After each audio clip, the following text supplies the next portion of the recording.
are mine. Okay, thank you.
Matthew, have you ever seen the Star Chamber? You ever?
Tim was just a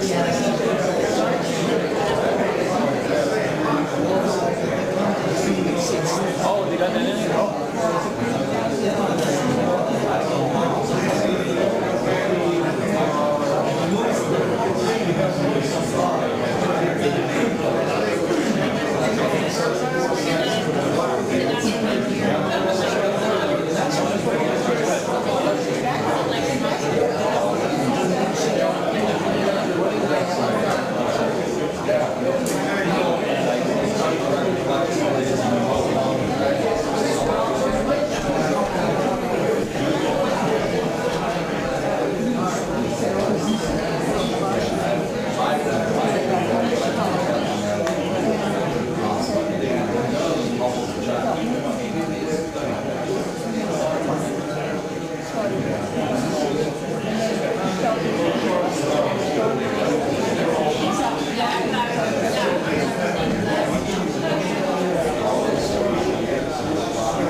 Okay, let's go.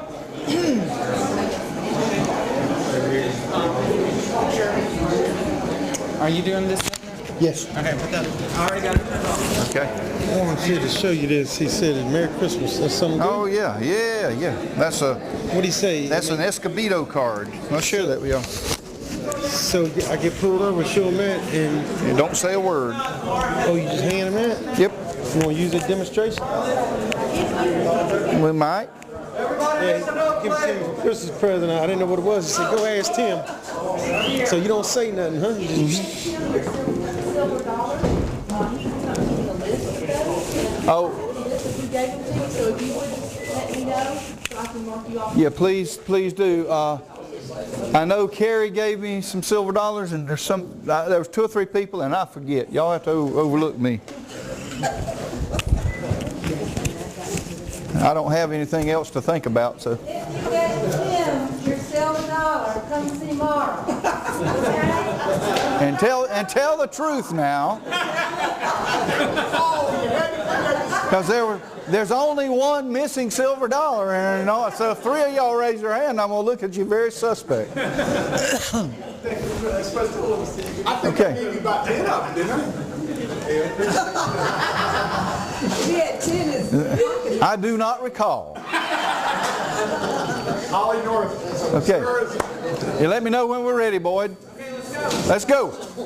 All right. Well, I hope you enjoyed your lunch. We always enjoy going to Colby's, a nice little local restaurant, and we always eat too much too, which is our custom in Alabama, as you can tell. But we appreciate everybody being here this afternoon, and hope you're ready to learn some stuff, because we're going to be going through some stuff, and we're going to get you ready and get you certified where you can actually go out and help people do this stuff, and that's going to be a lot of fun for you. Talk about jurisdiction a little bit. Tim touched a little bit on it this morning. A couple of things you need to know about jurisdiction, because you're going to need this stuff. We don't want to just throw this process to you and not prepare you for what the deal with the issues that you're going to arise, that will arise, guaranteed. In some of the cases, we're going to run into interference. The folks are not just going to lay down and let you do this. So expect that. But prepare for it. If you're prepared for it, you can deal with it. In jurisdiction, we have two forms of law that we deal with. One is called lawful and one is called legal. Now, what's the difference between lawful and legal? Well, I don't know what you've answered. Legal is established in law. Legal is that which is generally accepted but not necessarily law. It can be by custom, right? I call legal law. Legal law a lot of times is law by custom. Let me think of a custom. Ever heard of the income tax? Now, what does it say on your in Title 26 and on your IRS forms? Has anybody ever read those where it says it's voluntary? I went to the office down there one day to ask for a certain form, and Dothan over here, and they got this IRS guy who works in that office in there, and I went in and asked him for a form, and he immediately said, "You're one of those tax protesters, aren't you?" I said, "Why would you say that?" He said, "You're asking for that form. We don't keep that one out there. We keep it behind the desk." I said, "I don't blame you." But I was trying to cover up the law. I wouldn't put it out in public either. I said, "Well, let me ask you a question." I said, "Is the income tax voluntary or not?" He said, "It's voluntary, but we'll put you in jail if you don't volunteer to pay it." So that sounds really like it's voluntary. There's a video circulating on the internet with Harry Reid arguing his interview for about 30 minutes as to the fact that it's a voluntary system. It is, absolutely. There's no But if question. you haven't read that book,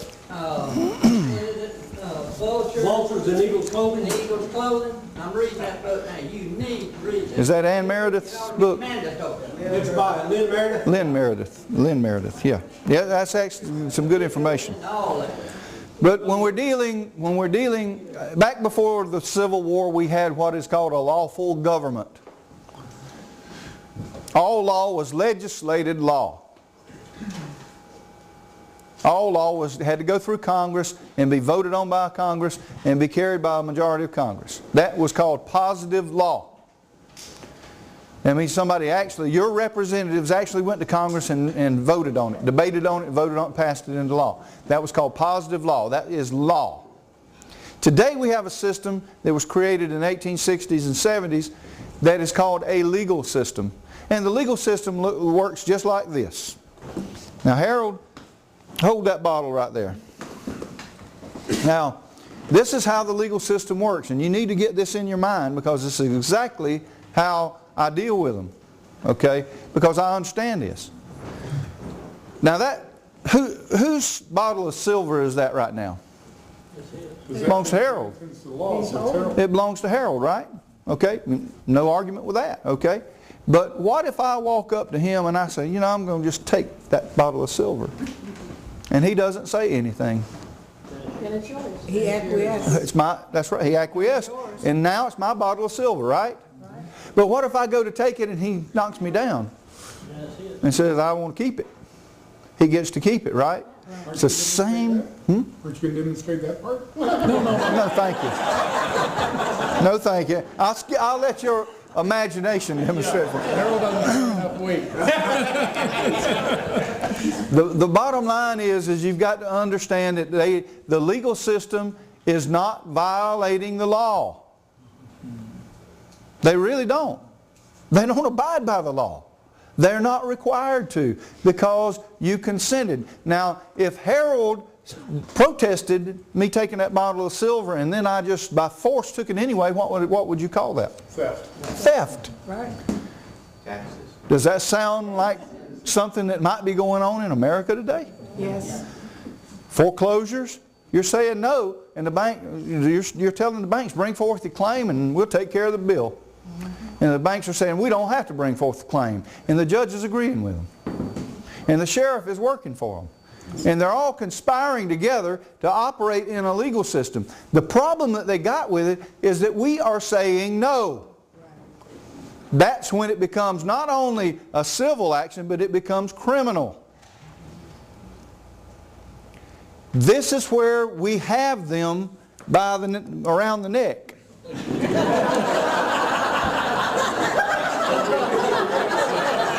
And now we got to start tightening our grip. These guys they can't win this fight because they have no law to support what they're doing. Now, Brother Ron, you've experienced that. It's exactly what I'm talking about in court. And in court, you've got to squeeze. You can't just let them do what they want.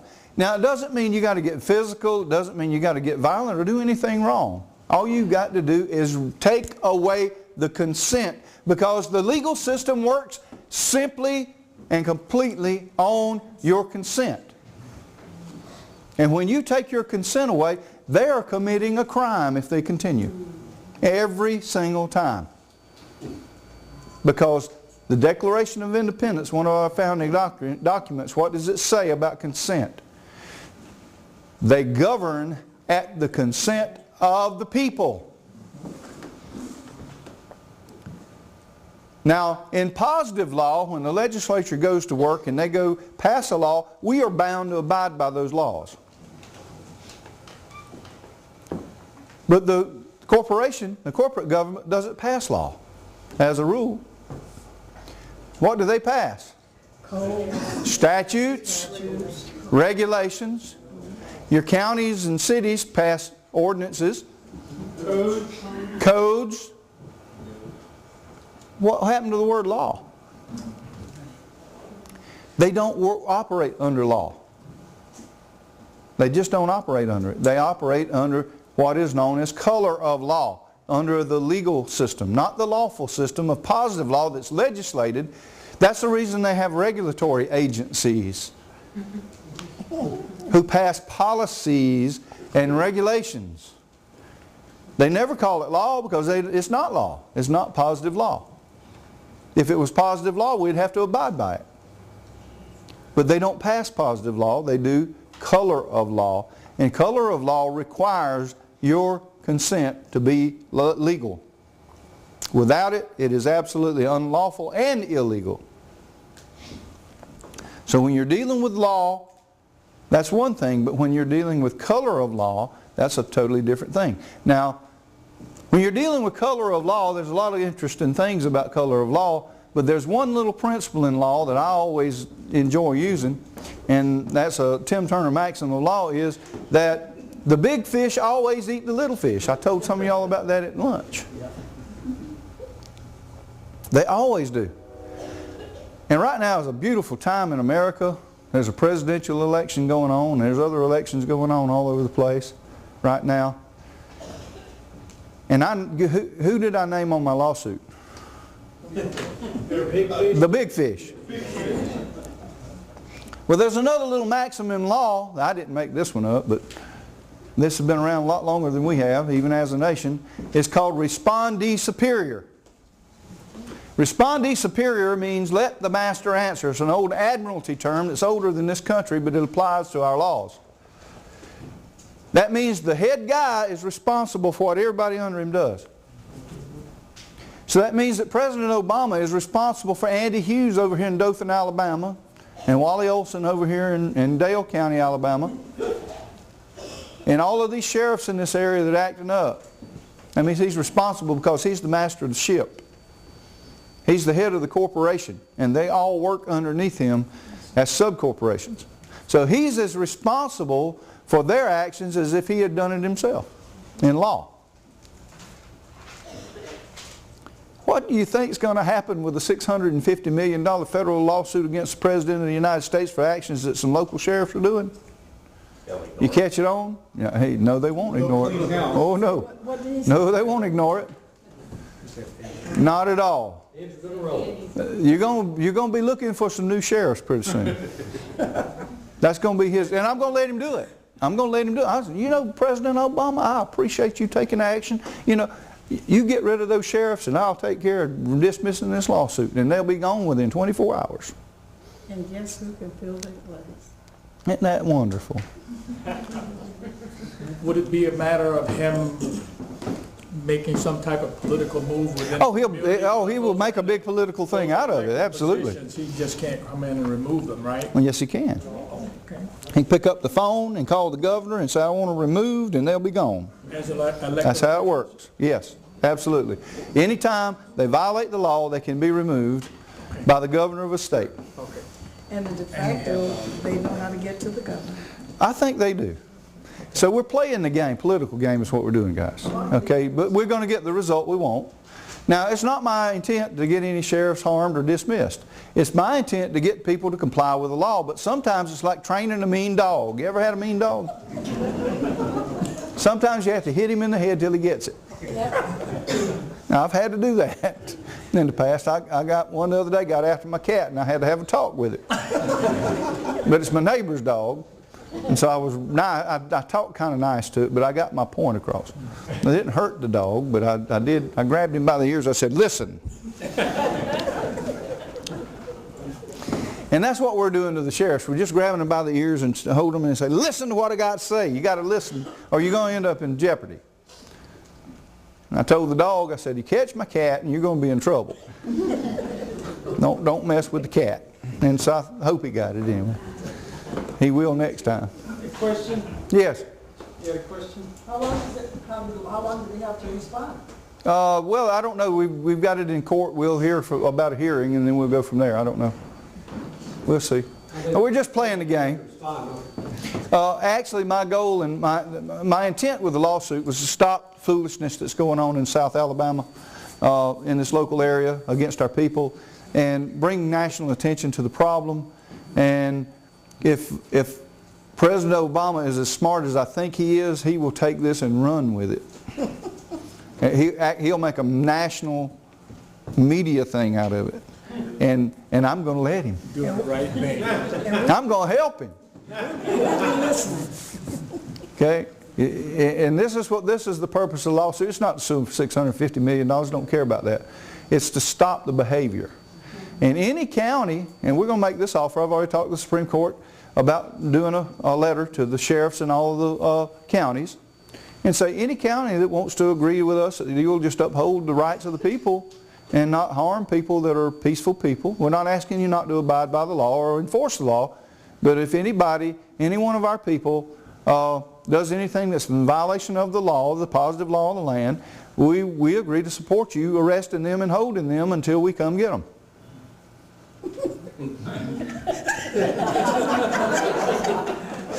Well, then we'll send the rangers down there and bring them into a court of law and try them. And if you're guilty, you're going to get punished. I mean, we're not for lawlessness. We're not lawbreakers. The bottom line is that they are working under a legal system that does not apply to the sovereign people of this nation, period, except by their consent. Now, the folks in this group, most of you know not to consent. You know not to. And once we don't consent, they enter into a criminal area that they don't want to go in. And that's what these sheriffs have done. They've entered into a criminal thing, and we could bring it into the criminal if they do anything against our rights. It will end up in a criminal action against the sheriffs. And that's not what we want. What we want to do is we're trying to do like I did to that dog. I just grabbed him by the ears and I said, listen, we want you to comply with the law. And the law at my house is you don't chase my cat. And if you violate that law, you're going to get punished, and you're not going to like it. So, yes, sir. What are the chances, I don't want to put up a can of worms, what are the chances of individuals that have had issues with local officials, like judges and stuff, being able to amend that lawsuit and specifically name them in the lawsuit? We already have developed a suit that you can do yourself. So you need to come at them from different areas of the country. You don't need to isolate in one area. We need to come at them. It costs $350 to file a federal lawsuit. Your mailings are going to cost a little more than that, but would it be a separate lawsuit or be a piggyback? It'd be a separate lawsuit. Would it be a piggyback on this one? No, it'd be a separate lawsuit. Is there a contact on the website or anything we can get that information? I'll give you the information. I have the lawsuit already drafted, and actually had the judge help me. A judge helped me write that lawsuit. Now, there's some things in the lawsuit people don't understand. They say, well, you've submitted to the jurisdiction of the court. I did that intentionally because I'm trying to massage the political machine just a little bit. Sometimes you just got to let them do accomplish the goal and let them save face and back out of this thing. That's what my goal is. It's not to sue them for $650 million. My goal is to get them to comply. Now, if they don't comply, we're going to go after the $650 million. $500 million of it, by the way, will go to Billy Faust's family. Amen. To compensate them for his death or his murder. These guys are they're in a bad spot here. They're really in a bad spot. They can't win this fight because they've made accusations publicly that we've got records of that are not true, and we can prove they're not true. And they can't prove that they are. So they're real, between a rock and a hard place here with this lawsuit. The bottom line is like I said, it's not to hurt anybody. We don't want to hurt anybody, but sometimes you just have to get their attention. And I think that's going to get their attention. And what we're going to do is send these letters to all the counties and say, listen, we won't make peace. We'll just dismiss you from the lawsuit. If you'll covenant with us or agree with us that you will protect the sovereign rights of the people in your county. That's all we're wanting. We don't want you to do anything for us. We just want you to obey the law. That's all. Is there anything wrong with that? Because we can prove. Now, if I have somebody in the sovereign movement that's violent or crazy, I don't want them in the sovereign movement either. I don't want them out there threatening people or harming people. I want them in jail. That's where they belong. We don't want to do that. What we want to do is do a peaceful, lawful movement to actually instill lawful government, not destroy government. We're not anti-government at all. We're anti-establishment, not anti-government. Yes, ma'am, you had a question. So what are they going to do for Billy's family? If you're not looking for the money to help them, you're looking... Well, that's another issue we'll deal with later. Yeah, we will deal with that later. That's not over. So this is just... we use the Billy Faust incident in this. We don't even have the authority to use him as a plaintiff because his wife got a lawyer. She wouldn't give us the authority without going through her lawyer to make a plaintiff out of Billy. Billy is used as an example in this case. But we chose to give if we do win the lawsuit, we can win the lawsuit if we want to push it. There's no question we can win it.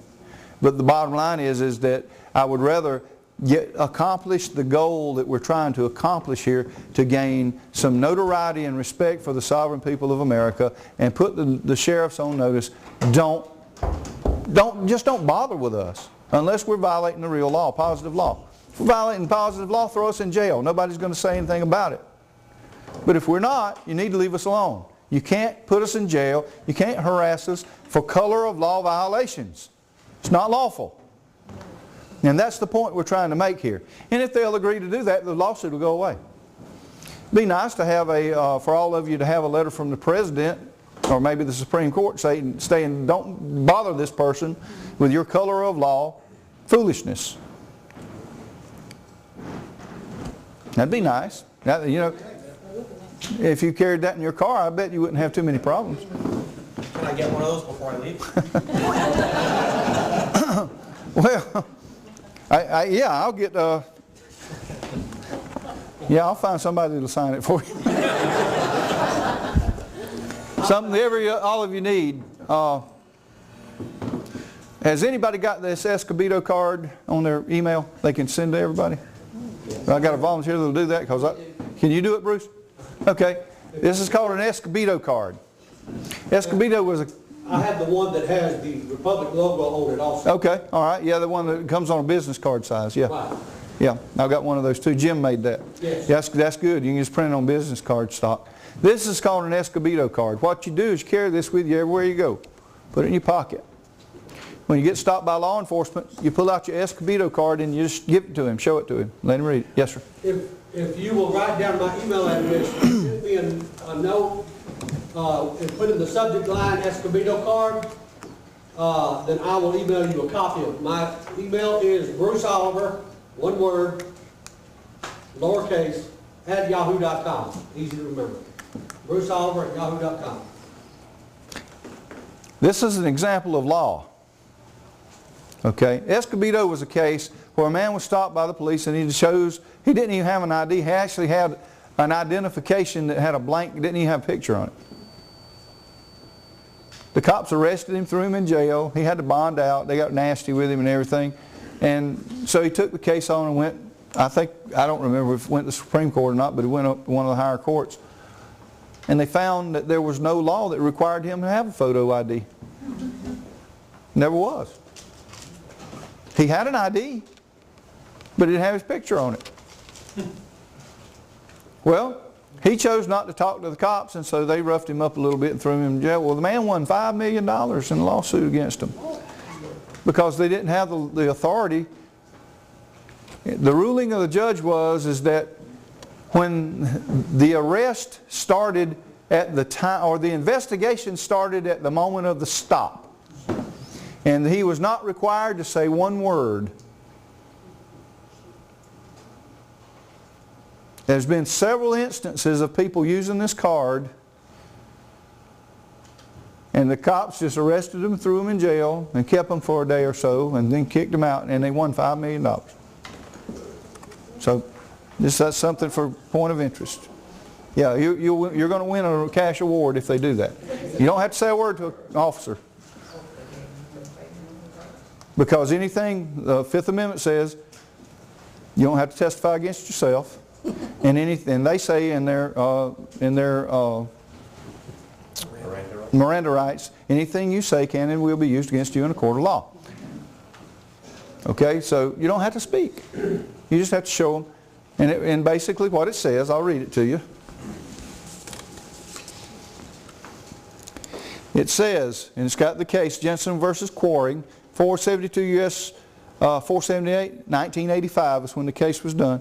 It said, if I am denied the Escobedo rule, you will be occasioned sanctions under 42 U.S.C. section 1983 and 18 U.S.C. sections 241, 242, which is civil plus criminal. All rights reserved. Nemo tenitur prodere sepsum. That's Latin. It means no person can be compelled to incriminate himself. Remember that. And that's all you have to tell them. Is Nemo tenitur prodere sepsum. That's all you got to say to the officer. He's going to think you lost your mind. Probably going to accuse you of drinking too much or something over the holiday. And probably, yeah. So remember that phrase, and that's all you say. You hold up your card, you say that phrase, and don't say anything else. And most of these guys, these old bubbas around here ain't going to like it. It's a setup move. Are you saying that there's no lawful way that a police officer can stop you and arrest you? No, that's not what I'm saying. Under color of law. He has to have probable cause, okay? Like in a traffic stop. This works really good like in these planned stops where they stop everybody. That's illegal as heck, man. They can't stop you on the road without probable cause. Now what the cop is going to do, what they traditionally do from what I was told, what they traditionally do is they take their flashlight, and when they give you back they're going to take your card and they're going to call dispatch, and dispatch is going to say, give him back his card, leave him alone, and break his tail light before you leave. So you can say you had probable cause to stop him. No, that's what they do. So that's why I suggest putting a camera on the back there where they can't see it. And so you catch him breaking your tail light, and then it's even worse. We got him lunch. But that's something that the judge gave me. He told me about this, and it was kind of cool. So we share that with everybody. He said this is a hoot. He said it's a slam dunk in court. Actually, you don't have to say anything. Yeah, he said. Yeah, you don't have to say anything, but if you want to say the Latin phrase, it's fine. That impresses them, I think, or it confuses them. One. Is that spelled like you're saying? Actually, I'll pass this around if you promise not to steal it.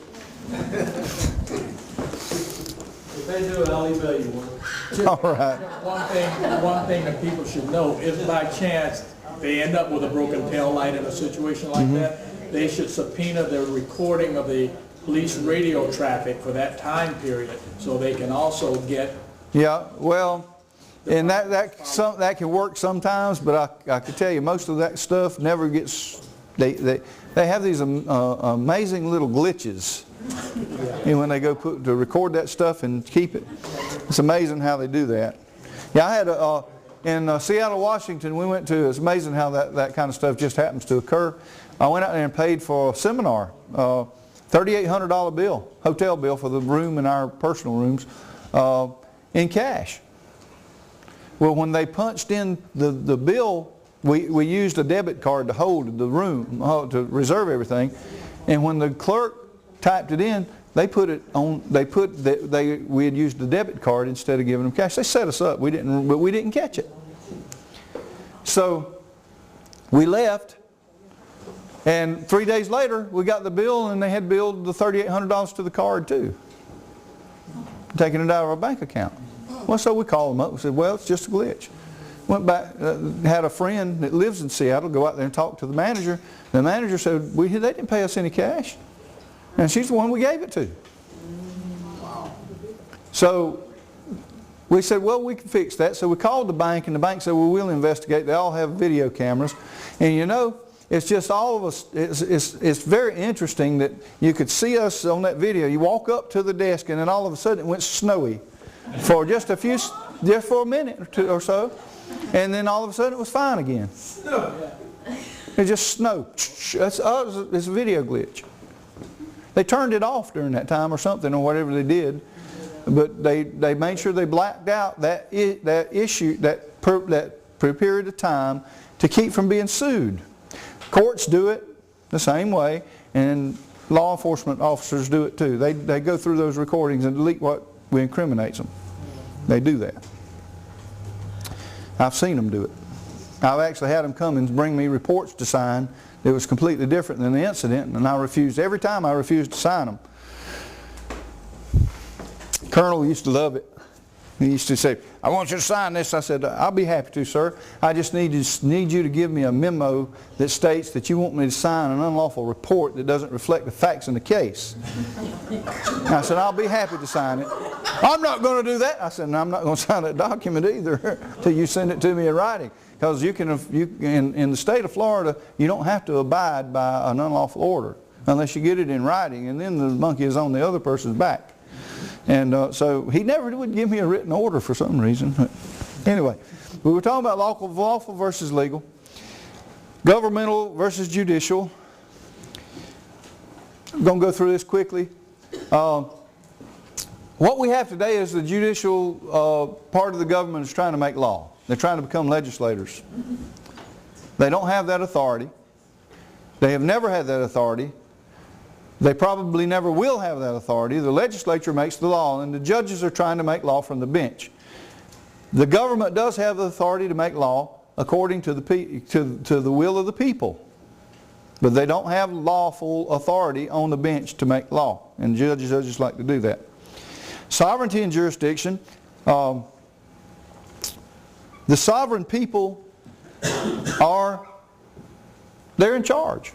We are the people that make the law. We are not the people that are the slaves or the servants as they intend. The public servants out there are supposed to be taking care of making sure our rights are protected and making sure that we're not trespassed against. That's their job, but they're not doing that today. When we go into their courts as a sovereign, they have absolutely zero authority over you. They don't have any. Yes, sir. So you don't even have to say, I claim common law? I don't. I don't claim none of that. I have fun in court. I like court. I'm going to have some real fun in that federal court. I would like to say too that I do think that the gist of everything is that we all want to try to be low-key and not draw attention to ourselves with the intention of stirring up trouble. Mm-hmm. You know, you want to behave yourself, but Right. but in the case of needing to defend yourself, you need to know your rights. Yep. Yeah, you do. By the way, I got a call this morning, and I was going to tell you that I was told Jan's case is officially removed. Mm-hmm. Yeah, I didn't know that till this morning, but I was told it was being removed, but I was told it is officially removed. So that's a good thing. Things are starting to work. Okay. The courts have no jurisdiction over a sovereign man or woman unless they consent to it. And that's how they get you into court and get you to consent by using different tricks. And for the purposes of this, we're not going to really get into a whole lot of that in this course because of the sake of time. You can teach a whole class on jurisdiction in the courts. Yes? Tim, when we have been in court and we haven't given our consent and they just walk right over you, what's our recourse now? Well, now we can remove it to our courts. We have a court now that is a constitutional court that we can actually remove cases to. That's what I just got confirmed that Jan's case was removed. Yes? Is that for our information only? Can we share that with our people? No, you can share it with anybody. It's open to anybody. Is the information available on a national website? Or? Actually, we can give it to you, yeah. Yeah, you can go to the NATO Indian Nation. It's their court. It's a sovereign court. Yes. Yes, Mr. G. Is this both civil and criminal cases can be removed? Yes. Yes, it doesn't matter. Either one can be removed, yes. Okay. Civil and criminal. And Jan's is the first one we've actually done. It was the first one. We were talking about, when we met with the judge, our intent was to build our own Article 3 courts, and we're doing that, but they already had one. And so we had people needed help now, so we asked him, well, is there a procedure where we could just remove till we get our courts built, till we can remove cases to your court? And he said, yeah, sure. And so that's the first one we've actually done. There's several being in process right now. But I asked him, I said, well, now, I got a friend that's in prison, and y'all know Monty. Some of you know Monty. He's in prison going to prison for 18 years for fraudulent IRS debt. I said, well, how does that work? Can we appeal the case to your court? He said, sure. He said, we'll appeal it to our case, his case to our court, take his appeal. He said, and the case will last about 20 minutes. I said, well, he said, basically what will happen, he said, the first thing that the judge is going to want to see from the IRS is, do you have proof of claim? Right. That's right. He said, everything is predicated on proof of claim and they don't have it. And he said, when they don't produce proof of claim, the case is going to be dismissed with prejudice. You never come back. To repeat my question, how can I follow up on it? Okay, I can, to begin a case, start a case, you have to contact Nathan Peachy. He's our Chief Justice and he's the one in charge of the case management. And so Nathan is the one that will get it started for you and he'll give you all the details. You know Nathan, brother. How much is it going to cost him? This is what I was told. You'll have to verify this, but I was told that the case would require $5,000. But with the $5,000, that covers your attorney and everything in that trial, that hearing, that case. Yes, sir. There's another $500 fee. Okay, case evaluation fee. I forgot about that. The law team has to evaluate your case, and it costs $500 to do that, for them to see if your case has merit to be removed, because we can't just put every case that comes along without understanding the facts of the case. We don't want to clog the court with frivolous stuff. And so there's a $500 fee, and they'll determine if it can be removed or not, and that's what it costs to do that. So, but if they do remove it, there's a $5,000 fee, as my understanding. Tim, did they decide yet about how long it's going to take to get this process through? It took Jan, a week? About a week. And she'll probably, whenever she gets ready, they'll call the case after the holidays, and they'll dismiss it off. If it's like we said. The law group. Oh, the law group is already working. Yeah, I know that. How long is it going to take them to take it, review it, and say yes? That I don't know. You'll have to talk to Nathan more about that, because I'm not involved in that part of the case or any of the cases. Right now I'm too busy to get involved in all that, case management. But Nathan will give you all the details. He talks to the judge 2 or 3 times a day, and they keep up on the cases, and they'll review the case and decide if it has merit, and then they'll appeal it or remove it to that court, whatever was the proper course of action. And it looks like it's going to be a very viable process. But I will tell you this: don't go into that court with a frivolous case. That judge is not going to tolerate it. You might be in worse shape than you are now. I'll say this, when I talked to the judge that night, He says, well, tell me a little about the case. And I gave him about 3 sentences. He says, okay, Bruce, said, you told me enough. Obviously, we didn't have a due process. That's right. And her civil rights have been denied, and her constitutional rights have been denied. So, in the interest of not wasting your time or mine, just send me the paperwork. That's right. And it's not a complicated process. But the cases must be evaluated as a rule because we called in a favor for Jan because of the way she was treated. And but the average, everybody's out there is going to have to go through the proper process. And the reason we did that is we've got to do it that way, because if we don't, we'll clog the court up with so much stuff we will be ineffective. We need to keep it open for important cases. And we'll just leave it at that. Anisha? Yeah, Tim, could you explain the difference between common law rights, or if there is such a term, common law rights versus civil rights? Well, you got to understand the difference between common law and constitutional law, I guess. Okay, common law was rights under to the subjects of the king. Okay, common law was under the king. Okay, this is the issue I'm having with some of the people in the Republic that don't understand. Common law goes back to Europe. Okay, and it's all was set up under the king and queens of Europe. Okay, so you were treated as subjects in common law. Okay, now when English common law came to America, we changed it up some, and it applied to sovereigns in this country. Okay, which is a different kind of law than traditional common law. Common law in America is different. Okay, common law in America traditionally supports the Constitution, but the people are getting the two mixed up, and they want to go back under the Articles of Confederation and the Magna Carta and these kind of things, thinking that they're getting common law rights. They are under the king, but not under the American common law system. There's two different systems here, and we'll talk about some of that in a little bit because it has a lot to do with deeds, and we're going to get to that. But in the common law system, you traditionally have more fairness under law, actually positive law. Okay, you actually use maxims of law which are ancient. Many of them have been established by custom over the years and years and years, and have been socially accepted principles. One of them is murder.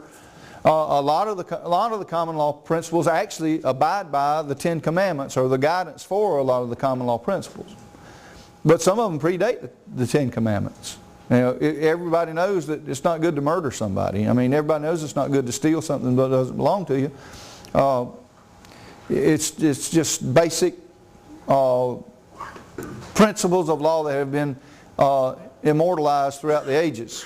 And it's acceptable anywhere in the world. Some of these things. Now there's some things that get gray areas and are questionable in different societies, but basically every society in the world embraces those same basic principles. Okay? And that would be called common law. It is the law, and that's why they call it common law, because it's common everywhere.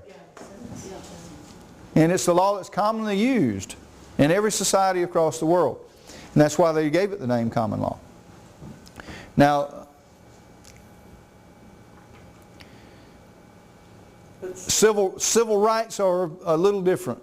Okay, civil rights didn't even exist until the Constitution actually designated what those civil rights were. And it didn't name them all, it just named some of the basics.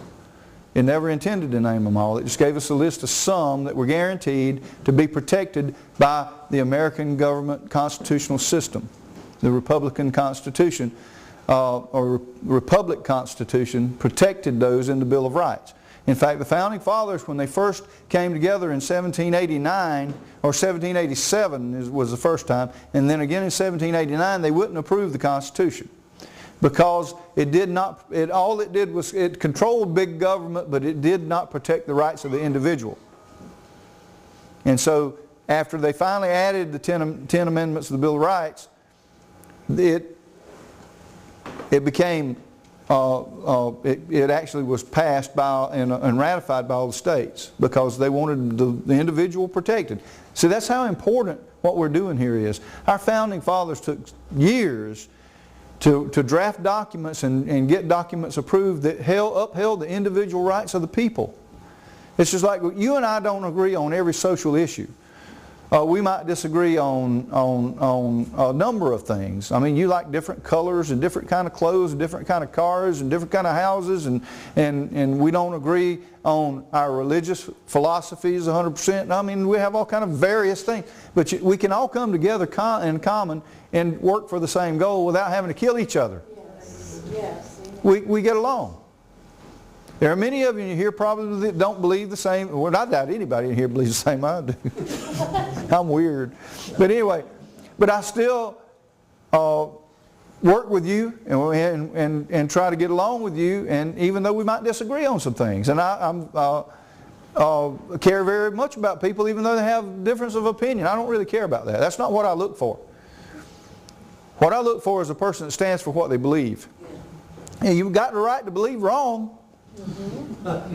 But if you believe it and you stand on it, that, to me, that means something. Yes. It means that you got character. And I like people with character. I don't like wishy-washy people, double-minded people. Yes, ma'am. I guess what I'm trying to clear up here is that if, I know we talked about civil rights and common law rights, but then there's civil law and common law, right? But isn't civil law, doesn't that just govern officials that work for, Under the Constitution, yes. like the Republic, for example, that would be, the officials would be under civil law. Yeah, the Constitution itself was written to govern the officials of the government. Right, so But the Bill of Rights was put in there to protect the rights of the other people, everybody else. Right. To let them know these are your limits. You can't exceed these limits. The law is not written for us. I hope you understand what I'm saying. The law is only written for lawbreakers. We're not lawbreakers. We live above that standard.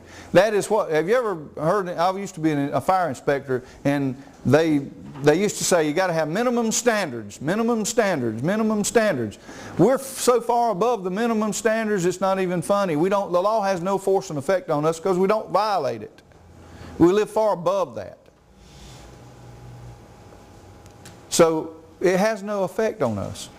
All the law was created for was to govern those that wanted to be lawless, that wanted to abuse their fellow man. So we don't do those things. So that's what the law was created to do. If everybody did the right thing, we wouldn't need law. But the civil law governs, is by Constitution, and Yes. that binds officials. Yes, it does. In our law. Right. But the common law is what the sovereign people Yes. live by. Yeah, the American common law, They're yes. not bound by civil law. Only officials are. Well, in some respects that's true, but not 100%. I mean, Bill of Rights are acknowledged for the sovereign people. Right. But as far as the clauses, enumerated clauses in the Constitution, that's for to limit. I understand your point. Basically what you're saying, if I understand what you're saying, is that most common law principles are criminal actions anyway. They actually are violations against your brother, which would make them criminal. Yeah, you're correct in that assumption, yeah. I just wanted to get that clear. Yeah, that's true. That is true. Because all the violations in the common law area are pretty much criminal action. That's because it causes harm or damage. And anytime you cause harm or damage, you actually violate positive law, which is sometimes it can be called common law as well. And the law is a very complex thing, and there's so many different variations around the world. But it all comes back to one basic principle. People are supposed to be good to each other. That's the bottom line of all law. And laws were implemented to make sure that happens, and for those that violate that, they're supposed to be punished. That's what law was all about. Civil law sometimes is just guidelines that you're supposed to stay within these parameters, because you have to have parameters for an orderly society. Just like speed limits, there's a lot of the patriots, I don't abide by speed limits. I said, well, maybe you need to think about that statement a little bit. I got one that he actually quit the Republic because he got a speeding ticket. He was going through a school zone doing 70 miles an hour. And he got stopped. And this was during school hours. And he got stopped. And he got mad because the officer stopped him and wanted me to help him take the case to court and beat up on the officer. I said, what you mean? He said, well, I'm a sovereign. I said, no, you're not, son. You don't even know what a sovereign is. I said, a sovereign would have never went through a school zone at 70 miles an hour and put somebody's child in jeopardy. I said, I'm not going to help you. I said, you ought to be ashamed of yourself. I said, if it had been me, I'd have threw you butt in jail for it. I wouldn't have gave you a ticket. I'd have locked you up. And we have to understand. See, that's why the sovereign people have such a bad connotation attached to them. A lot of that foolishness that goes on. These people think that they're just they're not sovereigns, they're lawless. And it's not the same thing. A sovereign man or woman abides by the law. They respect the law. And they're responsible individuals, exactly. They're people of honor and integrity. They don't go out here and violate. I've had 2 speeding tickets in my life. The only 2 tickets I ever had was 2 speeding tickets. And I was at fault. I paid them. I could have fought it, yeah, sure. But I was guilty. I absolutely did it. They say, well, it's not positive law. It may not be, but it's good sense. Thank you.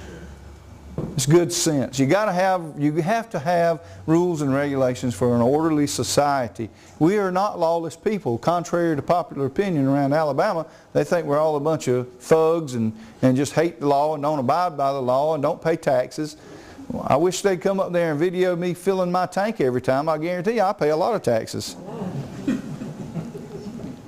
I have paid property taxes. I'm not going to this year because I'm going to have it removed. But I have paid them all my life. I've paid school taxes. I don't approve of the public school, but somebody pays for it, and I pay my fair share because they did give me 12 years of education, even though they had to open my head and pour it in. Some of it stuck. I didn't think I had any education when I graduated until I went off and found out how dumb people in New York were. I went over there a bunch. I went to college. When I went to college the first time, I said, shoot, I probably can't even pass an entrance exam. I went to some podunk high school out here. They didn't teach me anything. And I went up there and aced all the college exams and had some school teachers up there that came down to go to class, and they were from New York. And these were one of them was an English major and an English teacher and didn't even understand punctuation. I understood punctuation. It was hilarious. And I outscored them in English in college because they didn't even understand it. They had a major in it in college. And they were in some other classes with me, in law classes, and they couldn't even write reports. So I did get a little education down there, I guess, after all. Avoiding jurisdictional pitfalls. The best way to avoid pitfalls is don't go to court.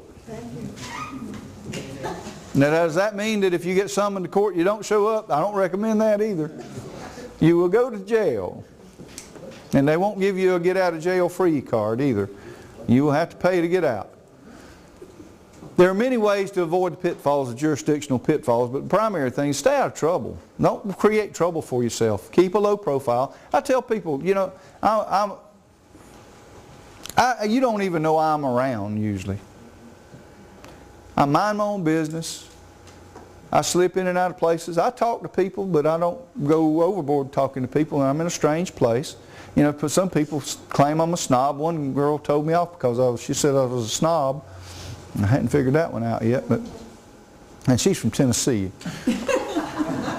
She wrote me a nasty, scathing email how I ignored her and wouldn't speak to her, and if I wouldn't know this girl if she walked up, but she swears up and down that I snubbed her and I was rude to her, and I don't recall being rude to anybody. My mama would have slapped me if I'd have been rude, and she was very adamant about that. You showed respect to people.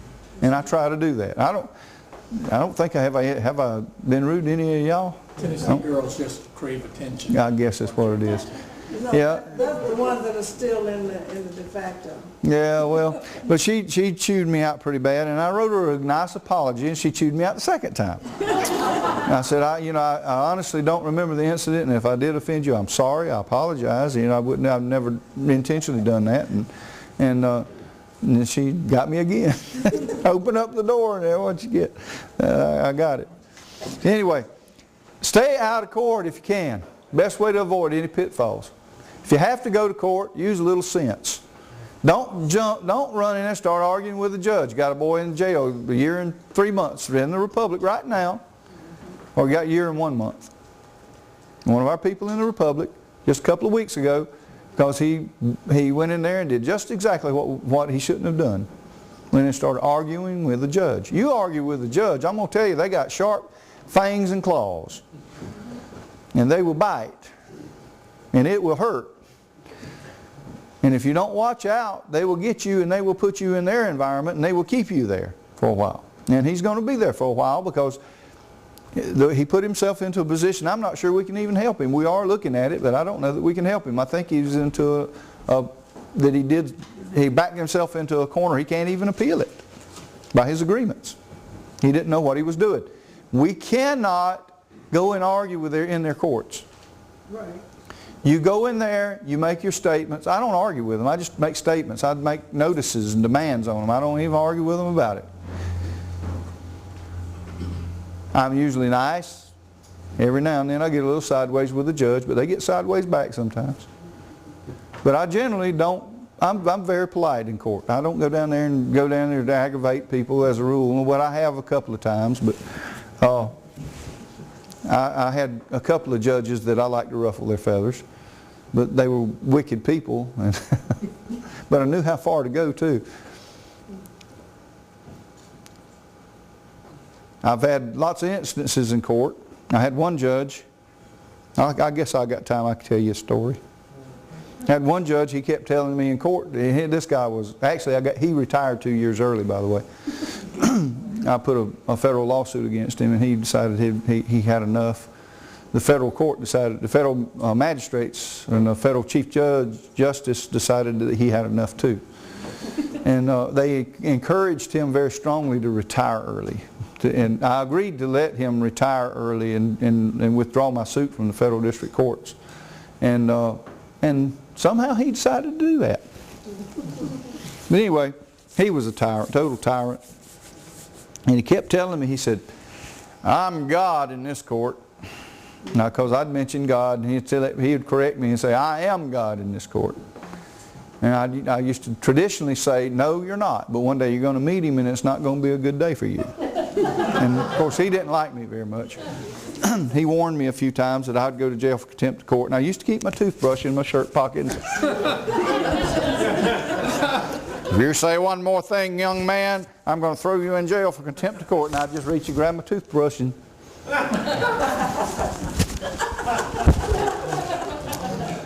He loved me. He never threw me in jail though. But one day I was feeling my oats one day and wanted to get back on. We had this pretty important case. And so he started that garbage. We got into an argument with him and he started that garbage that he was God. Well, we got through that hearing and we had one scheduled for the next week. And the next week I was loaded for him. I was waiting on him. And what I did, I went down to the Ace Hardware store and I bought one of them little silver paint pails about this big. And I went down there and I filled it full of sand. And when I come through, the courthouse security guys knew me well. I mean, we grew up around each other. And they would come and, when they get everybody in the court, they'd come and sit in the back just to watch the show. And they were just thrilled them. So they would ask me when I come into court, say, what you going to do that judge today? I said, you just watch. So I come in carrying my little bucket that day.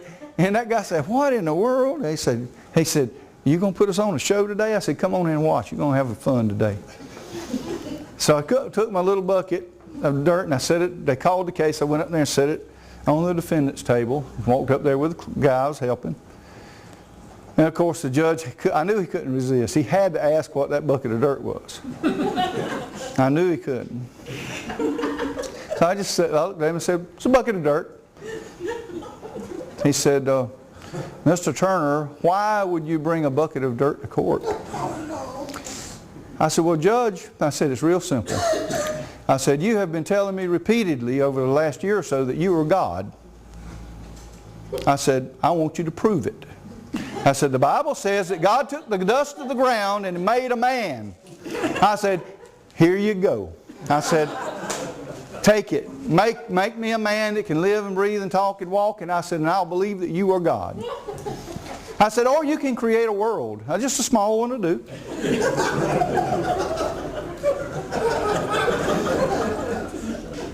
He said, that'll be enough of that.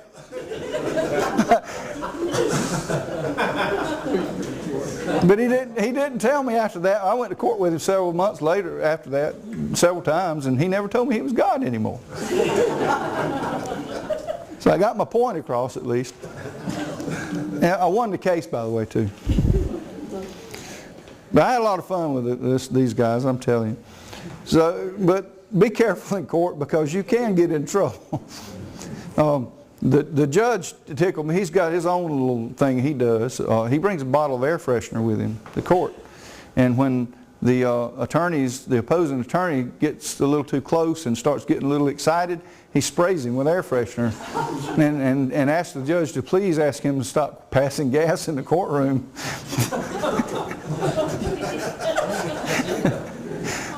He said that throws them off. It breaks their concentration real bad. There's all kind of tricks in court. But anyway, I have a lot of fun in court too. I have had a lot of fun. There's been some intense times though. There's been some times I thought I was going to go to jail. Now, my buddy Sam Ball, Lord help him, he is a case. He is a case. We had one time he got a divorce and he come to me and asked me if I could help him do a divorce case. And I said, well, you know, I'm not an attorney now. I'll help you, but I can only do what the judge will let me do. And so the judge told me, he said, you can help him, but you can't, because he couldn't see good. He had problems reading, and I also told him he had other problems. But anyway, the judge said, well, all you can do, you can't say a word. Hey, if you can help him without saying a word, go ahead. So I got me a legal pad and I wrote the answers to the questions. And he read them. Well, we was in the middle of this divorce thing. And it was the settlement of the assets part of it. The divorce had already been done. It was the settlement of the assets. And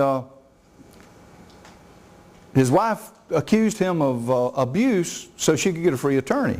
And she admitted, she told me that she did that because she was told by some friends if she would accuse him of abuse that they would give her a free attorney to get a divorce. And she couldn't afford one, so that's how she got it. And she admitted that to me. Well, she didn't tell the judge that, but she did to me. Anyway, she accused him of abuse. She got her attorney. And this attorney, honest to God, he looked like he had slept in his car for a week and hadn't shaved or anything. His clothes were all wrinkled. I felt sorry for the guy, I really did. And he walks in there, and he was overweight, and he was just an unkempt looking fellow. And we got over there and got started on making him, he started making his argument. And he looked over there, he got finished, and the other guy was talking, and he looked over there and said, and you got to understand Sam. A whisper to Sam is about 90 decibels. He don't have a whisper. Everything he says is like this. And he looked over at that guy and he said, you're a toad. Right in the middle of this guy making his argument. I said, hush, Sam. But he is. He looks like a toad. He said, he looks just like a toad. Look at him. And he just kept it. I kept saying, shut up, Sam. I was trying to say, hush. You're going to get us thrown in jail. And he just kept on. We won that case too. But I think the judge was amused and entertained that day. But I put a bunch of motions. I used to do this stuff years ago. I put a bunch of motions in a stack and put them in just like 40 or 50 motions, just nonsense stuff, just to aggravate the judges back in those days. Learned it don't help, but I didn't know then. So I put a motion for a fair trial in there and buried it in this stack.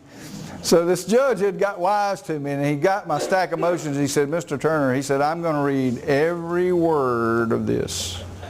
And he came back after a while. He went and took a recess and went and read everything of the case. And he come back out and he said, I saw your motion for a fair trial, and I'm going to grant it, but I'm going to deny all the rest of them. Because normally the judge would just deny all your motions, but if he denied my motion for a fair trial, He's done. And I had another case. You got to be creative in court. I had one case that there wasn't no way to win. There wasn't no way to win this case. The boy was not guilty. I'm convinced he was not guilty. He was set up by law enforcement, but they had like 6 law enforcement officers going to testify to this lie. So who was going to win that? Right. So he brought me the case, and I looked at it. He didn't have the money for an attorney. And I told him, I'm not an attorney, man. He said, yeah, but I hear you can win, and I need some help. And I knew the boy, grew up around him, and I said, well, I'll do the best I can to help you. And he was looking at like 5 years in prison. And for something that the boy didn't even do. And I believe to this day he didn't do it. So I told him, I said, I read the case, and I said, you can't win this case. So there's no way to win it. I said, they got you sealed up here, buddy. They got you in the box. I said, they're going to get half a dozen law enforcement officers that are going to, one's going to lie and 5 are going to swear to it, that it's true. I said, there's no way out of this. He said, well, you think about it and pray on it and see what you come up with. So I thought about it for a couple of weeks, and I finally called him back and said, you know, I got a possibility here. And he said, well, what's your strategy? I said, there's no way to win the case on the evidence. I said, it's your word against 6 law enforcement officers, and I said, they're going to kill you in court. There's just no way. I said, so what I'm going to do is I'm going to subpoena the judge and subpoena the district attorney or the prosecuting attorney as witnesses in the case. He said, you can do that? And I said, I guess. Why can't you? So I subpoenaed the judge and the prosecutor, and they recused themselves because they had to. So they appointed another judge and another prosecutor, set it for trial. I subpoenaed them. This went on for months. Every time they'd appoint a new one, I'd subpoena them to court. And they kept saying, well, what do you want to know? I mean, what? I said, I want them to testify. I want to know what kind of law form that they're going to hold us to so I can prepare a case, because we can't prepare a case without knowing what law form we're going to be using. I said, and I want the judge and the prosecutor to tell me. They said, but they can't be a judge and a prosecutor and be witnesses in a case. It's a conflict of interest. I said, really? And so after we did this several times, the clerk called me up one day and said, Tim, are you going to subpoena every prosecutor and every judge? I said, yep. They said, so in other words, you're not ever going to let this go to trial. I said, I'm not going to stop it from going to trial. I'm just going to subpoena the judge and prosecutor. That's up to you to go to trial. They said, well, we can't bring it to trial if you subpoena every prosecutor and every judge. I said, well, that's what I'm going to do. So they dismissed the case.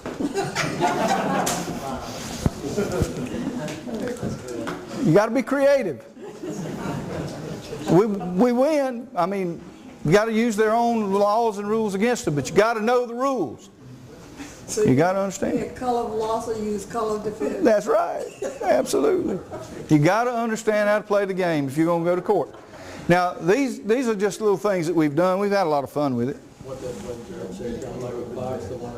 Yeah, we got an attorney from New York one time was in court, and I did the dumb old country boy routine on him. And that attorney looked over at me and he told the judge, he said, Your Honor, he's dumb like a fox. I didn't fool him. I won that case too, by the way. But when you go into court, if you submit to their jurisdiction, you're probably going to get hammered pretty bad. Now, Brother John in the back there's got a case he's working on that I've been following, and he's kind of shook the court up a little bit with some of the things he's filed. And we got a number of people in here who filed some good stuff. Brother Ron has got some good stuff. We've got some pretty brilliant people in our republic and across this country in our movement that is actually making a lot of difference. They're actually bringing the justices back to reality. It's a slow turn. It's like a big ship, and it takes a long time to get it to turn, but it's beginning to turn. Now, the reason we know it's beginning to turn is because of the case Bond versus U.S., which we'll talk about here in a little bit. In Bond versus U.S., they plainly stated that the people are the sovereigns. And then we've got the North Carolina decision we'll talk about a little bit that says that the judge in North Carolina and I got that somewhere. He said basically that all law enforcement in North Carolina needed to transfer all of their property into somebody else's name because the sovereign people were going to take it. And they're right. They've realized what we've been trying to tell them for several years now. You are violating the law under color of law and you don't have any authority. That state court realized that. And they said, we are not going to support the county and the city police and the county sheriffs anymore because you don't have the right to mess with the sovereign people. You are a corporation and you don't have any authority. And that was the North Carolina decision. In Chisholm versus Georgia, it plainly delineates that the people are the sovereigns and the power in this country.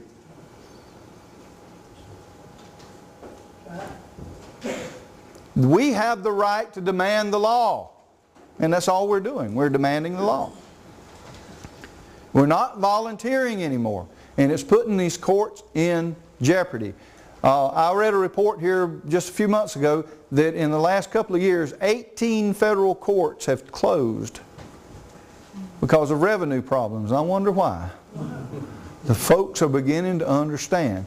Now, what I used to, back years ago when I was first starting out and learning how to do a few things, I kept the county courts tied up all the time with stuff. And, you know, they call it paper terrorism today. Back then we called it clogging the toilet of justice.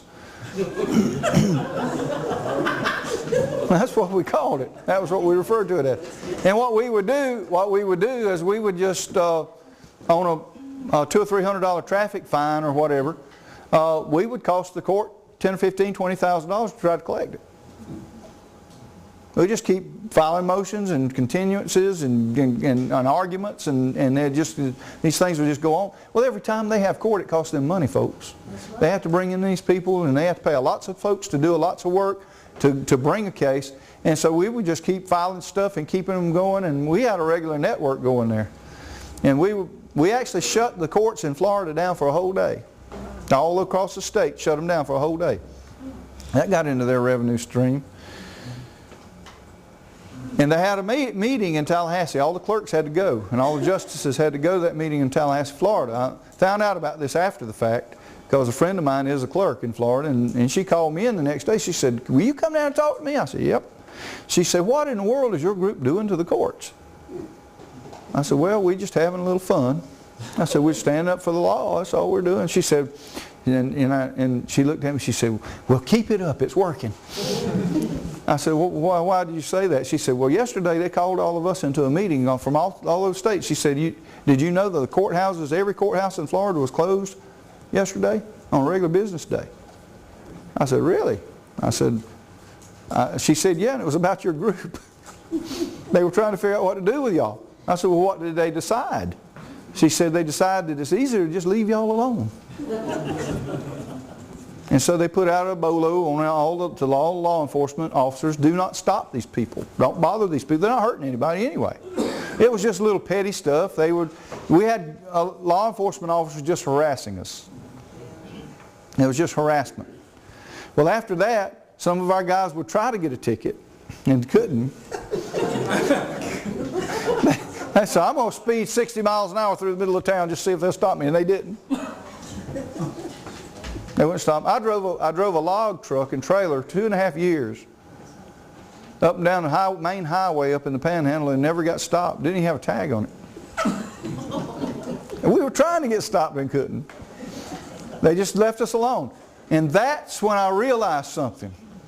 That's all we have to do as a nation, not just as a county or a town. All we have to do is make it where it's not cost effective for them to fool with us anymore. And you don't have to be violent. You don't have to be nasty with these folks. Just let them know we're the sovereign people.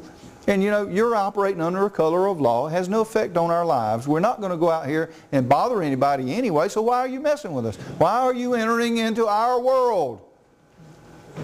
We don't want you in our world. We want to be free and independent. We don't want to bother anybody or harm anybody, but we don't want you bothering and harming us either.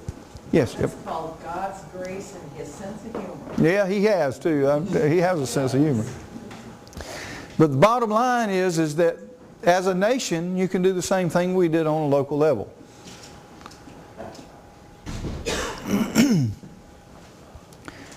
Now that the pendulum is swinging back to normal, we're going to go back to a more conservative way in the courts because they're going to have to, or they're going to be closed down, because the penalties, the liens and stuff are so severe that they can't survive with it.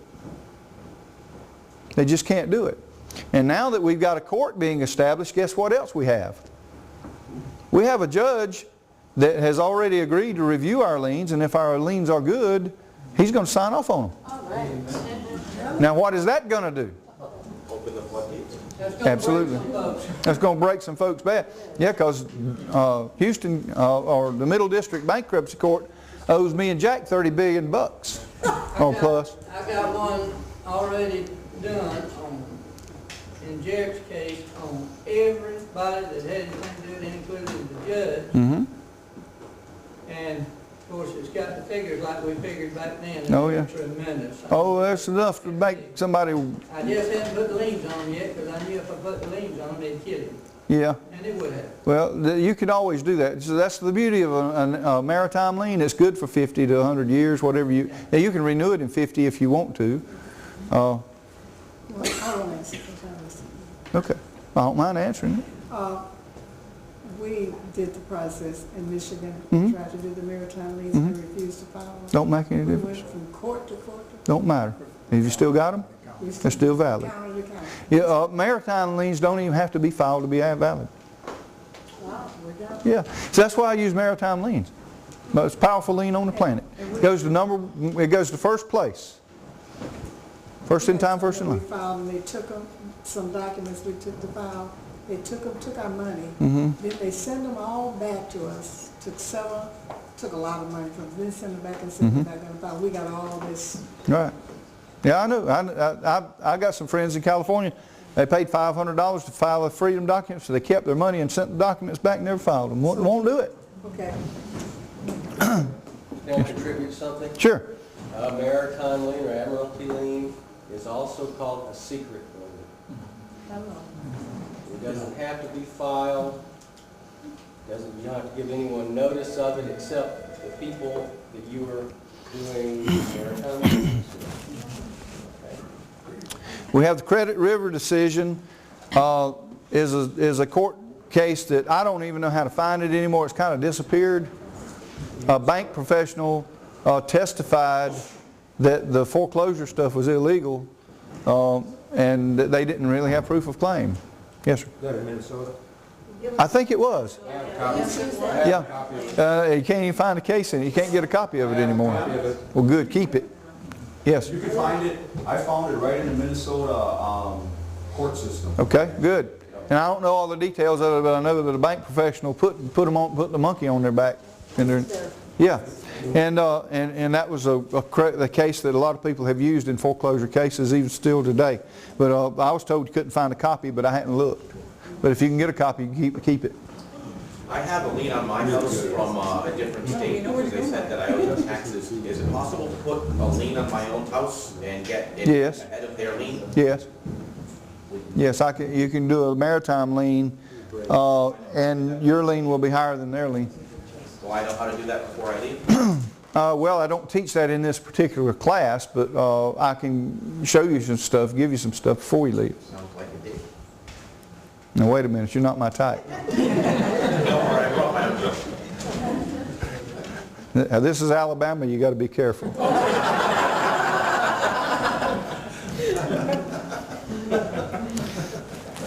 Okay.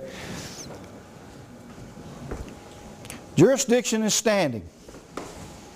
Standing is a very important thing. We've talked a lot about jurisdiction already today. Jurisdiction is the law. The law speaks. Standing means you have the right to a claim. Simple as that. Now, let me ask you a question. Now, according to law, a bank can't loan money. Yeah, bank can't loan money.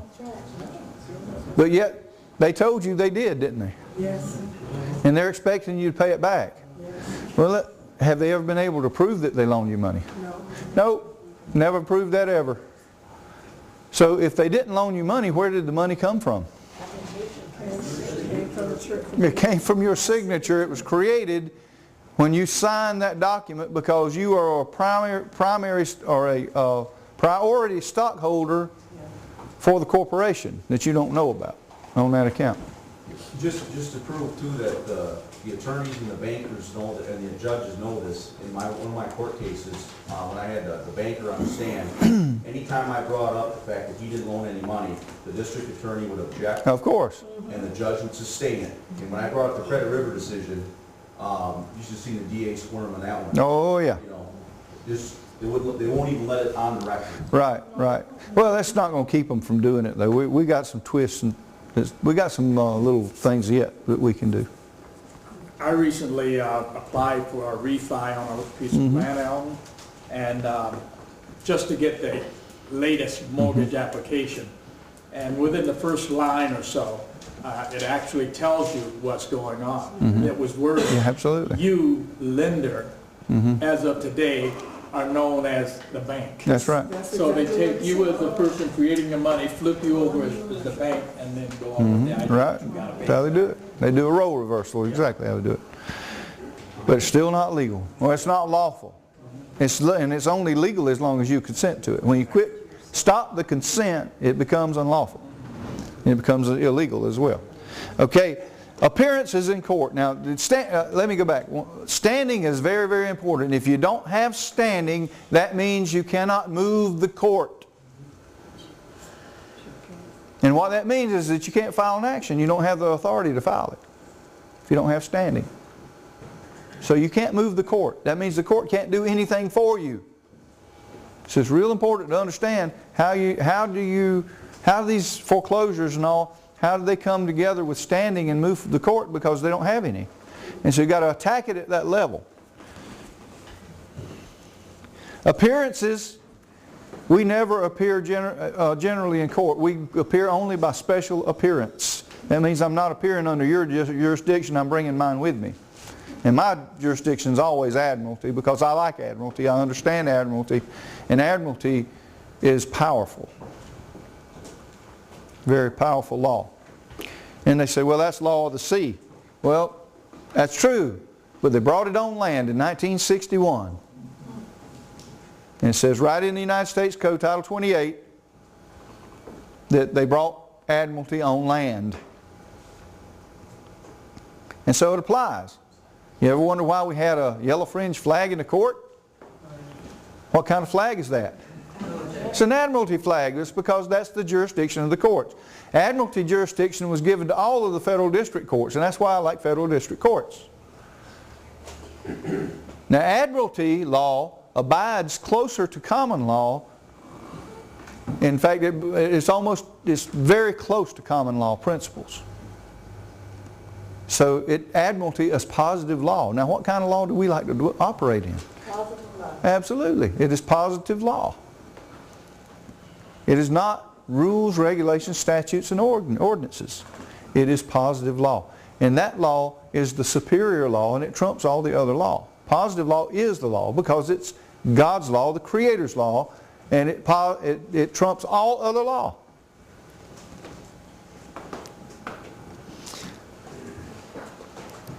Warrants, subpoenas, and evidence are different things you'll run into in court. A warrant is usually for an arrest or seizure of something. An arrest warrant is usually often criminal. When you're arrested for a criminal charge, they'll issue a warrant for your arrest based on probable cause and the statements of two witnesses that do affidavits. That's the way the Constitution requires them to do. They don't do that anymore as a rule. Under the Fourth Amendment to the Constitution, they are required to do it that way. And if you'll study that very closely, you'll find out that they violate it almost every time. Had a case up in Knoxville, Tennessee. This was hilarious. Guy came up to me and said, you see anything wrong with this warrant?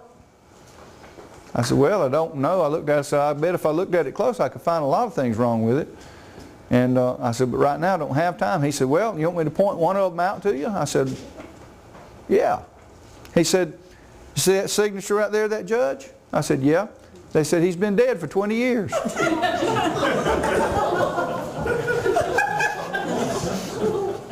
The sheriff's department had been photocopying his name, I guess, all those years and issuing unlawful warrants. What do you think happened to that case? They were glad for that one to go away. Yes, sir. Is it true that only a trustee of the bankruptcy, United States bankruptcy, can only bring an indictment against you? I honestly don't know. As far as I know, the attorney generals can, but they may be trustees in their capacity. I don't know. I'm really not familiar with that. That may be. It would make sense because they would have standing, except when you withdraw your consent, then they don't have standing anymore. Subpoenas are just orders for you to appear. One of the things I like to use often is a subpoena ducis tecum, which means come and bring your documents with you. It's a lawful subpoena that requires you to bring, and you can list the exact documents that you want, and they have to bring them to court. Did that in a speeding case one time. A guy got caught for speeding, and he was arguing with the officer. The officer claimed he was going a lot faster than he really was. And I believe the guy was probably telling the truth. A lot of that stuff I didn't listen to, but this particular case was, I knew the officer and I knew the guy, and I believe that the officer probably wasn't telling the truth. And so he said, man, I don't need any points against my license. He said he was a professional driver, and he said, I don't need any points against my license because it rates my insurance. He said, the fine I don't care about. $200 or $300 fine I don't care about. He said, but if he puts this speed in there that he claims I was going, he said, which I wasn't, it's going to rate my insurance. He said, it cost me a lot of money for insurance. And that's what he didn't want. So I helped him with it. And what I did is I knew a couple of deputies, and I went down there and asked them some questions. And they off duty, and they answered my questions for me, and I found out that the radar machine that they use, they have to update it, send it back to the factory, and have it recalibrated every 12 months, every year, on an anniversary date. But what the police department in that town was doing, they had like 7 or 8 cars with these detectors. They were just alike, these radar detectors that were just alike. And what they did is they sent one back, and then when you wrote a speeding ticket, that's the number that you used no matter which one you were using. And the deputies gave me some inside scoop on that. So also, one of them, I said, would y'all happen to have one of those manuals around for one of those radar detectors that you got? He said, sure. So he went and got me a manual and gave it to me. And so what I did is I read the manual on the radar detector. And every time you make a stop with that thing, or every morning you have to use a tuning fork to adjust the frequency to make sure it's calibrated properly. And those guys didn't even know what a tuning fork was. I said, have you ever done that? He said, man, I don't even I ain't never seen a tuning fork, much less used it. He said, we don't do that stuff. I said, well, it says right here in the manual that it's required to keep it accurate. I said, so y'all haven't done this? Oh, no, we don't never do that. So what I did, I subpoenaed all of the numbers, the documents that showed the records of all 7 cars where their radar detectors were updated every year. Well, you can and I subpoenaed the chief of police to bring them in this case. And I also subpoenaed him and told him I wanted him to bring the log that they have to keep on all 7 of these machines, because every time they stop somebody, they have to record it. Time, the date, who they stopped, what the speed was, and what the calibration measurement was when they recalibrated it every time they stopped somebody. And plus they were supposed to calibrate it every morning at the beginning of shift. That was the rules in the book. Well, they didn't do none of that. So guess where that case went? So remember, subpoena ducis tecum is a very powerful tool. Evidence. Is there a difference between proof and evidence? Yes. Absolutely. Evidence just indicates something happened. Proof is absolute. No question. When you do court documents, be careful with the word evidence. It can be used against you. I don't use it very often. I usually use proof. I don't use evidence of claim, I say proof of claim, because that means it's got to be absolute. Liens. Liens, levies, and garnishments are something that we face on a regular basis on properties. And all of this, there is a method to the madness here. When we get down a little further, you'll understand why I'm bringing all these things in. Liens, levies, and garnishment can only be brought by what? Lawful due process, and that means a court judgment. Absolutely. It's required. The law says no private property can be taken without due process of law. It's in the Constitution and the Bill of Rights. No private property can be taken without due process of law. Due process means they have to go through a court proceeding. You have to be invited to that court proceeding to defend your claim. And then they have to go through that process, and a judge has to order the seizure of your property or place a lien upon your property. I can't remember which amendment, but isn't it trial by jury then? You can't, if it's more than $20, your right to a trial by jury is secured, yes. It's guaranteed. If it's $20 or more in value is in question. So all foreclosures need to have a trial by jury? A non-judicial foreclosure is a fraud, period. And that's what I'm trying. The people in California, those folks out there, they've inhaled that smog so long that they just, you can't get them to do anything. They've got so much evidence in cases that they could be doing to shut down the franchise tax board and all of these illegal operations going on. Yeah, they're the worst, absolutely the worst. California's like a communist state. They couldn't pay me to live there. I'm telling you, they don't have enough money to pay me to live there. I spent about 6 months out there in LA this past year, or earlier this year, and I'm going to tell you something. I was glad when I escaped. God bless them. I got some good friends that live out there. I told them, I said, well, one day I'm going to come out there and it's going to be nothing but waterfront property from Arizona on west. And I said, y'all are going to be washed away. I'd leave that place. Anyway, they like it out there. They don't know any better. I said, if y'all ever come to Alabama, you won't never return. But you got to have lawful due process.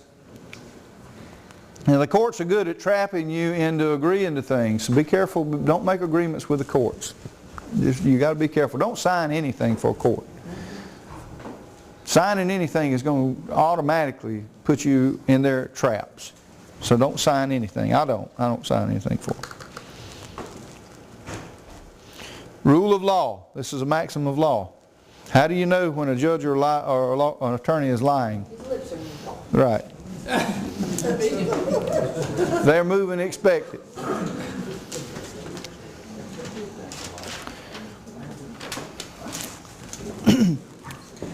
We're going to talk about some of the mortgage solutions and the 5 steps of perfecting a title. Anybody tell me what time it is? Right now it's 3:08. Okay. We'll take a break about 3:30 then. Okay. Okay. I don't want to hold you too long. The old drill sergeant said, the mind can only contain what the butt can stand. So. We started about 1:45. Is when we started. Okay. Okay. 3:30 we'll stop. These are precious things. There are 5 steps to land ownership. Now there's a lot of theories going around in the country, and this is why Tom Chapman brought this to us. He knew that we would research it and we'd get down in the nuts and the bolts of the law. And Tom's a good man. If you get a chance to work with Tom or do anything with Tom, he's a good, fine young man. Thank the world of Tom. He's very dedicated, cares about the people, and he's in it for the right reasons. But he had a process that he'd been studying for some time, and he had pieces and parts, but he didn't put it all together. And so he approached me a few months ago. Actually, when I was down there with Brother Gene was the first time I met him. And Donna, you were there. And Roz was there, weren't you? Were you there, Roz? You wasn't at that one? Okay. Donna was. But anyway, That's the first time I met Tom, and I heard his heart. He wanted to help the people, but he had some things he knew he was missing, and he wasn't sure what it was. So they were doing the acceptance of deed process, and which is a good process, except that it's not complete. And he's been getting information from people all over the country. So what we did is we just sat down and read the law. That's the way I learned stuff, is just read it. Sit down and read the law. It'll tell you the answers in the law if you read the law. And that's what I do. And so we sat down and we spent several days up in Atlanta. We spent 3 days just studying the law in this process that he was doing. And we discovered a few things. Now, we understand acknowledging the deed and accepting the deed were very important, but when we got to reading the law, we found some additional things that we weren't addressing. And what we found is that the lawyers knew them. And I'll tell you how they're doing the deeds. Okay? There's several steps to property ownership, 5 particular steps to property ownership. That's acknowledgement, taking delivery, acceptance, taking possession, and occupation. Now the first 3 are bold right there in the law, right in your face in the law. But the last 2, taking possession and occupation, I didn't get that right away. And one morning when we were up there in Atlanta studying this, the third morning I was there, I sat up in bed and God spoke to me literally, and I'm not crazy, I don't have coffee with God every morning. But He put these 2 words in my head, possession and occupation. And I said, well, what in the world does that mean? I didn't understand what it meant as far as terms of land. But when I got to reading and studying the land laws, it's in there. And it's very, very important. So God was trying to help us here. And He did. He showed us some great, wonderful things. Acknowledgement takes place when the notary notarizes the signature of the grantor on a deed. Whoever sells the property or conveys the property. You can sell the property, but you cannot sell land. You understand the difference between the 2, right? No. You sell the real estate, which is the stuff on the land, but you cannot sell the land. Land can't be sold because you don't own it. Who owns the land? God. The Creator owns the land. He created the land. People have understood this for thousands of years. When God in Genesis, was it 1:26?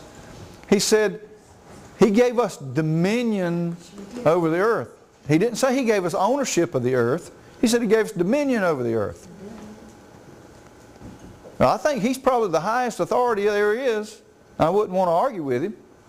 So He gave us dominion, but that does not mean He gave us ownership of the earth. He gave us the right to use it. He gave us dominion over the fish of the sea. We don't own the fish, but we can go out there and catch them. And we can use them for food. We can use the things that grow on the earth at resources, but you're not supposed to abuse them. You're supposed to use them responsibly, because that's our responsibility, is to take care of the earth. But He only gave us dominion. So God did not give us land, He gave us dominion over the land. Now, in the Scripture it talks a lot about taking possession of land. And when ancient Israel went into the Promised Land, what did they do? They took possession. Absolutely. Okay. Now, and that's what we're talking about. We say the word ownership. The only ownership you have of that property is during your lifetime. Then it goes to somebody else, right? Ultimately, it's owned by the Creator. We don't really own anything. But when we're talking about ownership, it means you have the right and title to that land to use it how you see fit during your lifetime. And that's as good an ownership as we can have, because we are subservient to the sovereign power and we only have dominion. He has ownership. He created it, He owns it, but He let us use it. And He gave us the right to use it. But when the deed is acknowledged, that's when the grantor signs the deed and the notary stamps that he signed it. She witnessed the signature. That's acknowledgement of the deed. But this little step right here is what everybody was missing. It's called taking delivery. And this is the slick little trick that the lawyers do at closings when they go down to the closing office. They take their little file and they sit down at the table and they get you to sign these things and they say, well, here's the deed, I'll record it and get it back to you, get you a copy of it. What you should do is say, can I see that please? And write right on the top of it in big letters, accepted, sign it and date it. Say what now? Accepted, right on top of it. Okay. Sign it and date it. And if you did, he would swallow his false teeth. Because he knows at that point you know the game. Well, what they do is they show it to you, but they never give it to you, and you did not take delivery. Taking delivery of that deed is a very important legal step, and they know that. So what they do is they have taken that file out of the courthouse, they brought it to they changed the names on the deed, they show it to you, and they take it right back down, and what they do? Record it right back in the courthouse, don't they? Huh. Well, why didn't they give you the deed? They just stole it from you. That's exactly what they did. They just took your land and put it right back in the same place it was before you paid for it. Under their control. Right back under the county's ownership on behalf of the Queen. So that we can have. I don't know how it is, Tim, in other states, but one thing we found in Wisconsin, every single warranty deed form, there's different variations, but every single one is created and drafted by the Wisconsin Bar Association. Yeah, of course. Every single one. Is that the way it's in every state? Yeah, probably. I'm sure it is, but you can make your own. Right on the form, it says Wisconsin Bar Association Form 1. They ought to read my deed in fee that I created. I bet they'd like that one. I'll give you all a copy of it. You'll like that one. That is the trick that they use. Now all of a sudden there's no owner of the land. The land is being held in trust by the county. Waiting for someone to take. Waiting for the owner to show up. The property taxes are being collected till the owner shows up. We never know. And they're supposed to be held until the owner shows up, but they got this little thing called a 1099-A for the IRS that after 3 years they file because you have abandoned the funds. So is it there that I knew you. Yeah, now you know how they're really doing it, don't you? And so the county gets to keep it after 3 years. Isn't that kind of a pretty good little game? Okay, so now you're starting to see the picture. Okay, now that's how they control your land. Now, when you go to a foreclosure, you go down there and say, well, I'm the owner of this land, I got the deed. No, you're not. You never delivered, they never delivered the deed to you. You never took delivery of it. You never acknowledged the deed, accepted the deed rather. You didn't take delivery of it and accept it. You abandoned the property. They're just feeding off of our ignorance, folks. We're not ignorant anymore. Thanks to you. We've discovered some powerful stuff here. Once you go, and see, this is what Tom was on to. This is what he brought to me. And I got to study, I said, man, this is cool. All you got to do is go get a certified copy from the county and write accepted and hand it back to them. Sign it and date it. When you do, they start finding reasons they can't take it. Because they know what you just did. They understand what you're doing. But they know that we don't. Okay, now, so what they're doing now is we've come up with these fancy acknowledgement forms and acceptance forms and all this kind of stuff. And they see them and they're told by the supervisors, you better not file one of those forms. Because they know it breaks the chain of custody that they have on that property. Now, what happens is when you go to the foreclosure court, and you go in there, you're speaking as a tenant on the land and you don't have ownership rights. Because you abandoned your property. They can prove it. So you're sitting there talking and the judge can't hear you. Why? You have no standing. You bingo, you hit the nail on the head. You do not have standing in court to speak. Because you don't own the land.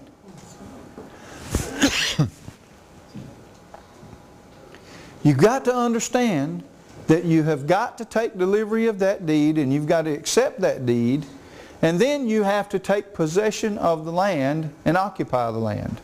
Now that doesn't mean you're there all the time. You can go put, like Bill told me, he said, my property has been occupied for 10 years.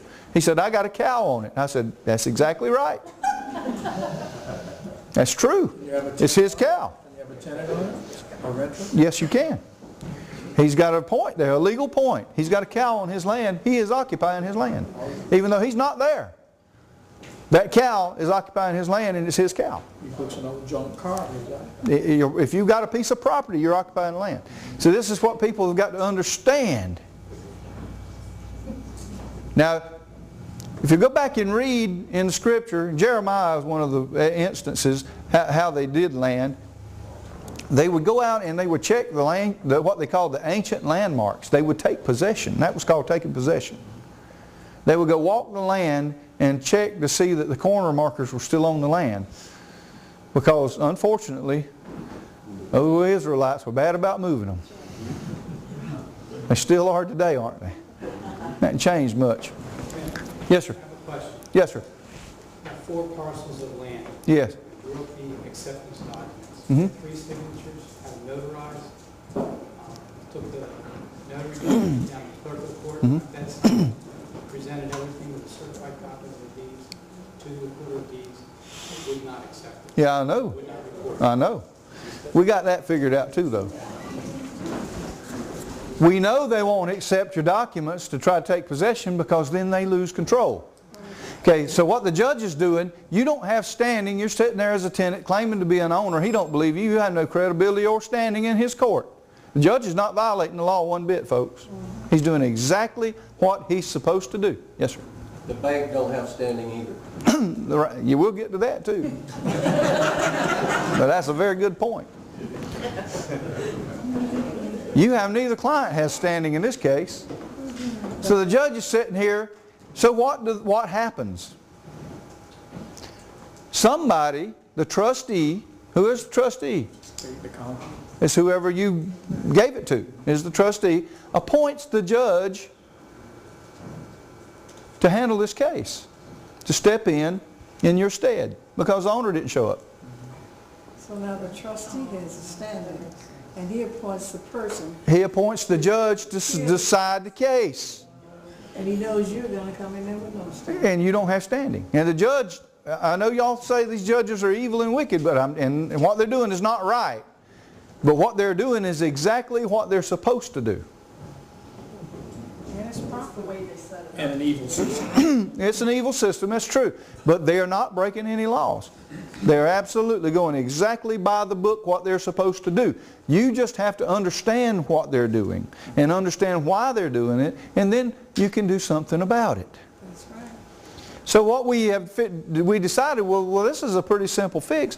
If the deed is already acknowledged by the notary, and we take delivery of the deed and we prove that, and we accept the deed by our signature, and we take possession and occupy the land, then we have fulfilled the whole law.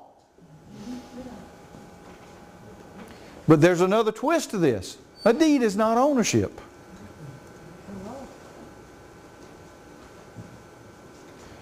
Just because you have a deed does not mean you own the land.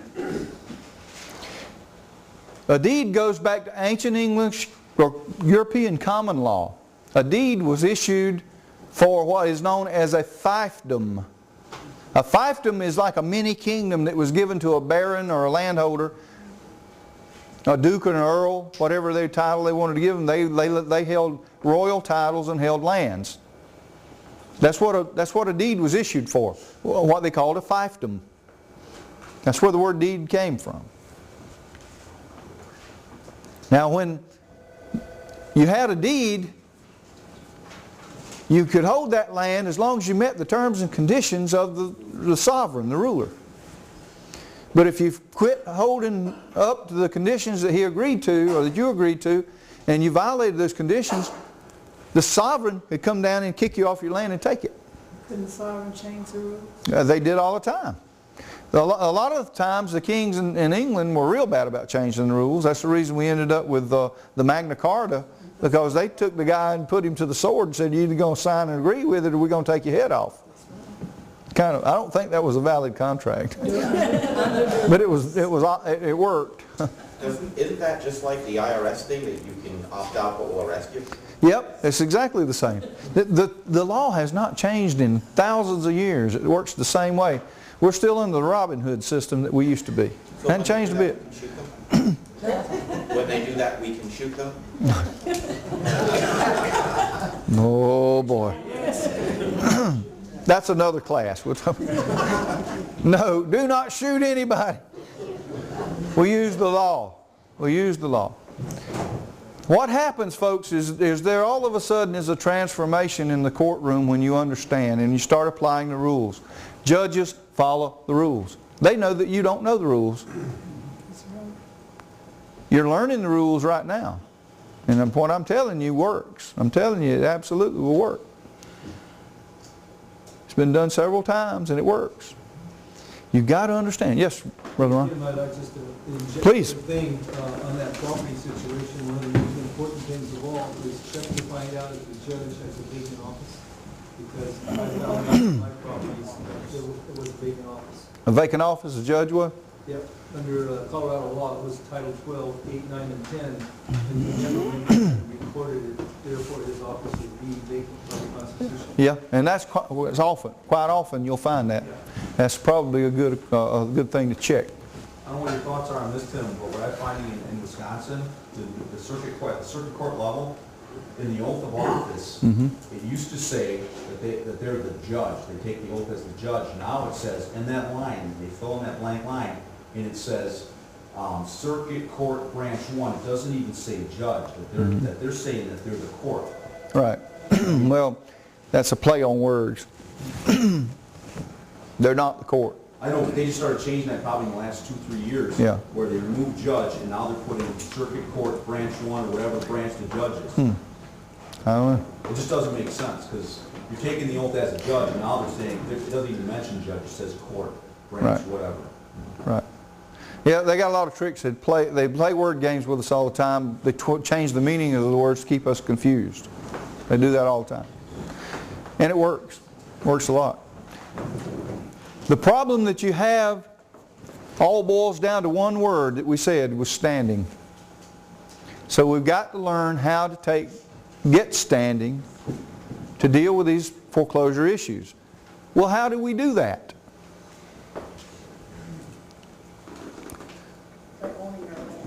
By owning the land, absolutely. By doing the lawful steps that are required to own the land. It's very simple.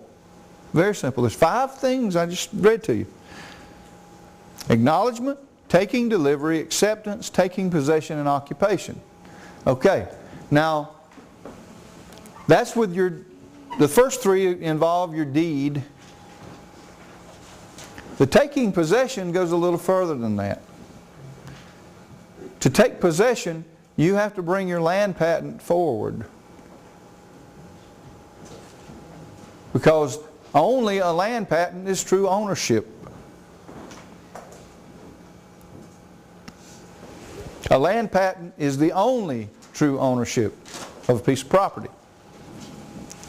We need to go into some terms probably here.